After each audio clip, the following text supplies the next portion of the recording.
you all a bit of insight as to why, as a young person, I'm voting yes. When I first started to write my speech, I panicked a little bit because I realised that I had to say a little bit more than because my gut told me to. So I looked at the bigger picture and then panicked again because I had no idea how I was going to cram in 101 reasons in 5 minutes. The idea of having the power to change the bad things in society, such as pensions and poverty, is incredible, and it amazes me that people can't see this. People can't see that the ever-increasing figure of 1 in 100 families have to now depend on food banks to get by, and that 1 in 5 kids are living below the poverty line, and in some areas of Glasgow, 1 in 2. They can't see that the older generation of our country have to choose whether to eat or heat their homes on a daily basis because they can't afford to do both. 20 years ago, the UK had the highest pension rates in Europe, and we are now second from the bottom. In my eyes, this is no way to treat our war heroes and the people that made us who we are today. People tell us that we can't afford it. They tell us that we're too poor and can never survive on our own. They say that our oil is finite, so when that runs out, so will we. But it doesn't quite work like that. Scotland get billions of pounds from industries like food and drink and construction and lots of other industries like this, so oil is just a bonus. Our oil is finite, but we've still got at least another good 150 years left of it. The money we get from our oil goes to Westminster.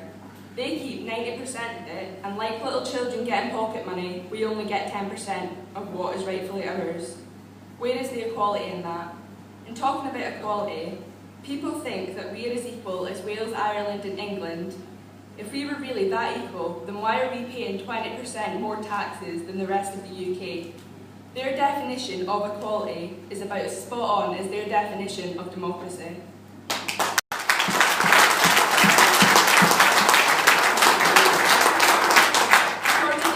The definition of a democracy is a system of government by the whole population. For 34 of the last 60 years, Scotland has been ruled by governments that were rejected at the ballot box. 91% of Scottish MPs said no to cutting bedroom tax. They got cut. 80% of Scottish MPs said no to privatisation of the Royal Mail. It got privatised.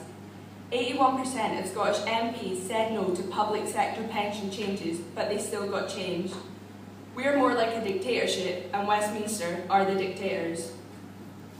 If you think that we are better together, then kiss goodbye to free tuition fees. Have fun spending well over £50,000 to get through uni.